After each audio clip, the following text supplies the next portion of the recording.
That day, Leo didn't just buy an electric guitar. He bought the biggest challenge of his life. So, which one? Leo didn't hesitate. He pointed to a guitar. A few minutes later, he walked out of the music store holding the box tightly against his chest. Every dollar he had earned that summer had led to this moment. The garage. The amp was on. The same chord. Again, again, again. His fingertips hurt, but he kept playing. Same garage. Different day. This time, he wasn't alone. John, Tom, and me. Leo played the final note. Silence, then applause. That evening, he burst through the front door. Mom!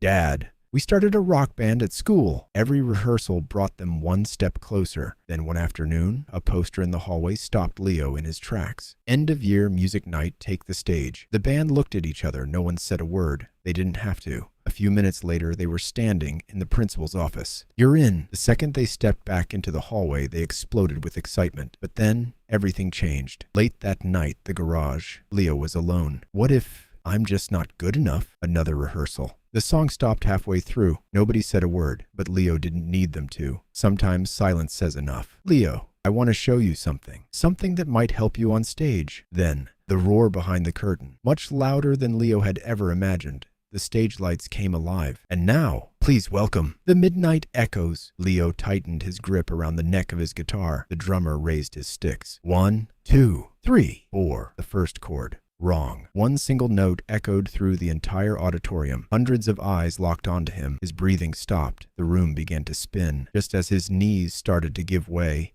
Let me tell you a story. A few months earlier, the moment we walked into the music store, Leo spotted it. One guitar. That was all it took. He'd already made up his mind. A few minutes later, he walked out carrying his brand new electric guitar. I was carrying the amp. Every dollar he'd earned that summer had been leading to this moment. The second we got home, he headed straight for the garage. He set the amp on the floor, pulled the guitar out of its case, plugged it in. His first chord. Lately, something had changed. Rock music wasn't just something Leo listened to anymore. It had become something he wanted to be part of. And that day, for the first time, that dream felt real. From that day on, every afternoon after school, he went straight to the garage. The same chord. Again, again, again. Every single day, he got a little better. Then one afternoon, the garage door opened. John peeked inside. So, you're the one making all that noise, Leo smiled and kept playing. The next day, Tom stopped by too. Before long, there were 4 of us in that garage. Leo played. We listened. Looking back, I think we became his very first audience. As the days went by, that little garage turned into our favorite place to be after school. One evening, the front door flew open. Mom! Dad! Leo could barely catch his breath. We started a rock band at school. I'll be playing guitar. And I'm the lead singer. Olivia looked at me. I looked at Leo. We couldn't stop smiling. His excitement was contagious. Dad, I bet our first concert is going to be packed. I smiled. I think it's going to be amazing. The first few rehearsals were even more fun than they'd expected. Music, laughter, wrong notes. Nobody cared. They were just happy to be playing together. Then, the first serious rehearsal arrived. Playing guitar and singing at the same time turned out to be much harder than Leo had expected. He stopped, started over, missed the rhythm, forgot the lyrics, tried again. For the first time, a tiny voice of doubt crept into his mind. He pushed it aside. A few days later, another poster in the hallway caught everyone's attention. End of year music night. Take the stage. The band looked at each other. No words. They didn't need any. A few minutes later, they were standing in the principal's office. Leo could barely contain his excitement. He explained that the band wanted to perform at the school concert. The principal smiled. I don't see why not. You're in. The moment they stepped back into the hallway, they erupted with excitement. The days flew by. Every rehearsal brought the concert a little closer. Then one afternoon, their music teacher walked into the rehearsal room. All right, everyone. The countdown starts now. Only 3 weeks left. Until the concert. At that moment, the smile on Leo's face disappeared. The next day, rehearsal began like any other. Leo took a deep breath. The first chord. Perfect. Then he started singing. Halfway through the second verse, he'd lost the rhythm. He started over. This time, he forgot the lyrics. Again. Again. When rehearsal ended, nobody said a word. Leo quietly slipped his guitar back into its case and walked out of the room alone. That evening, the garage door was open. Leo was practicing again, but this time, there wasn't much music, just the same few measures, over and over and over again. I sat down across from him. For a while, neither of us spoke. Then, without looking up from his guitar, he finally broke the silence. "Dad, what if this happens?" On stage, for the first time, the confidence in his voice had been replaced by fear. I put a hand on his shoulder. "Come on. That's enough for today. You can try again tomorrow." The roar behind the curtain was louder than Leo had ever imagined. Hundreds of voices blended into one overwhelming sound. Leo stood backstage, holding his guitar just a little tighter. He tried to take a deep breath. He couldn't. His breathing grew faster. "And now, please welcome." The midnight echoes. The lights came up. Leo stepped onto the stage. The drummer raised his sticks. 1, 2, 3, 4. The first chord. Wrong. One single note echoed across the auditorium. Hundreds of eyes locked onto him. He couldn't breathe. The room began to spin. His legs felt weak. He wanted to run, but he couldn't move. Just as he was about to collapse, Leo bolted upright, gasping for air. His t-shirt was soaked with sweat. He looked around. Darkness. Silence. Only the sound of his own heartbeat filled the room. The next morning, the moment Leo walked into the kitchen, I knew something wasn't right.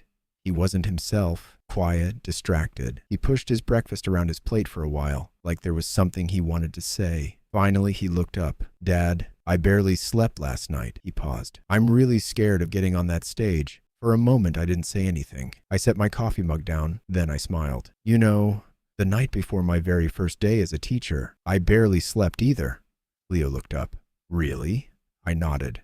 "Oh, yeah. I was convinced every student in that classroom would notice how nervous I was. But you know what I discovered? Nobody was paying nearly as much attention to me as I thought they were. Everyone was busy, thinking about themselves, not me. That day, I made myself a promise. I wasn't going to compete with anyone else. I was only going to try to be a little better than the teacher I had been the day before, because the only person I was really competing with was yesterday's Michael." Leo sat there quietly, thinking. Then he asked, "So, how do I actually do that?" "On stage?" I smiled. "If I were you, I'd record every rehearsal." Leo frowned. "You would?" "Absolutely. Take your phone, set it on a tripod, or stack a few books if you have to. Record yourself, every single rehearsal, then go home and watch it. But don't try to fix everything. Just ask yourself one question. What's the one thing that bothered me the most today? Fix that and leave everything else alone. The next day, find one more thing, and the day after that, one more. Never try to fix everything at once. Our brains don't work that way. One improvement every day. Before you know it, you'll look back, and you won't even recognize the person you used to be." Over the next few weeks, the routine never changed. Phone, tripod, record. When the recording was over, Leo sat down and watched himself carefully. "My shoulders, they're too stiff." The next day, another recording. Better posture, but he kept avoiding eye contact. Another recording. This time, he fixed that. Then it was his stage presence. Another recording. The way he held his guitar. Another recording. His voice. Every day, he focused on just one thing. Nothing more, nothing less. As the days went by, the videos changed. Leo did too. One afternoon, he opened his very first recording, then the most recent one. He watched them both, without saying a word. Then he smiled. It was the same kid, but somehow it wasn't the same person. The following evening, dinner was almost ready. Olivia was finishing up in the kitchen. Leo was setting the table. For a while, nobody said anything. Then Leo looked at me. "Dad, do you still do that?" "Do what?" "Try to become a little better every day." I thought about it for a moment, then I smiled. "When I was younger, I was just trying to stop wasting money. Then I learned how to save. After that, I learned how to invest. These days, I'm mostly trying to make better decisions." Leo listened without interrupting. Then I continued. "Most people think Great investors are the ones who can predict the market. But in my experience, the best investors are the ones who never stop improving themselves. Leo thought about it for a few seconds. I think I get it. So, getting a little better every day is kind of the whole point, I smiled. It definitely is. Olivia didn't say a word. She placed the last plate on the table, looked at Leo, then at me. The smile on her face said everything. Concert day. Leo was ready. As he tied his shoes, I noticed his legs trembling ever so slightly. Dad, do you really think I'm ready? I smiled. Leo, for the past 3 weeks, I've been watching one person. You. Every rehearsal, every recording, every little improvement. I've seen your very first video and your latest one. There's a world of difference. The person walking onto that stage tonight isn't the same kid I watched 3 weeks ago. So no, I'm not worried. I think you're going to do great tonight. Leo took a deep breath, then he smiled. I hope so. Just as he reached the front door, he stopped, turned around, walked back, and wrapped his arms around me. Thank you, Dad. I'm really glad you're my dad. I hugged him back. So am I. Now go. Show them what all that hard work looks like. School. The hallways were more crowded than usual. Parents, teachers, students. Everyone was making their way toward the auditorium. Backstage, the midnight echoes were getting ready. Nobody spoke. Leo adjusted the strap on his guitar, closed his eyes, took one slow breath. His first recording flashed through his mind. The slouched shoulders, the shaky voice, the eyes that never looked up. Then, his latest recording. A smile appeared on his face. He was ready. The lights came up. Leo stepped onto the stage, took one more deep breath, and played the first chord. This time, it was perfect. As the song went on, I wasn't watching a boy trying to survive his first concert. I was watching a young man who had earned his confidence. One rehearsal at a time, every note, every movement, every smile told the same story: preparation, practice, progress. I looked over at Olivia. She looked back at me. Neither of us said a word. We didn't have to. The look on our faces said it all. Pride. When the song ended, the auditorium fell silent. Just for a moment, the applause erupted. A few people stood, then more. Within seconds, the entire audience was on its feet. Leo stood there, almost frozen, as if he couldn't believe it had really happened. The moment he walked off the stage, his friends rushed toward him. Dude, you were amazing. I got goosebumps. Seriously, I had no idea you could play like that. You looked like you belonged up there. Leo couldn't stop smiling. He kept thanking everyone, still trying to process it all. Olivia was the first to hug him. I'm so proud of you. Then I stepped forward. Leo looked at me. The smile on his face was bigger than I'd ever seen. I did it, Dad. I smiled. You sure did. I'm proud of you. Just then, John patted him on the shoulder. Not bad.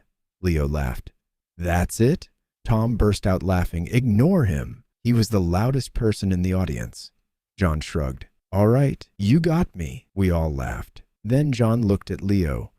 You know, I've got a confession. I used to play electric guitar in college. Leo's eyes widened. No way. I looked at John. Hold on. How did I not know that? John laughed. Because we weren't even friends back then, buddy. Tom raised his hand. Well, if we're confessing things, I used to play bass. Leo stared at him. You too? Then Warren started laughing. I guess it's my turn. I used to play drums. Everyone turned to him at once. What? Warren grinned. Okay. Used to isn't exactly true. I played for years. I couldn't help laughing. Seriously, how am I only finding this out tonight? Tom smiled. I guess every confession has its moment. John nodded. And tonight was the right one. Olivia laughed.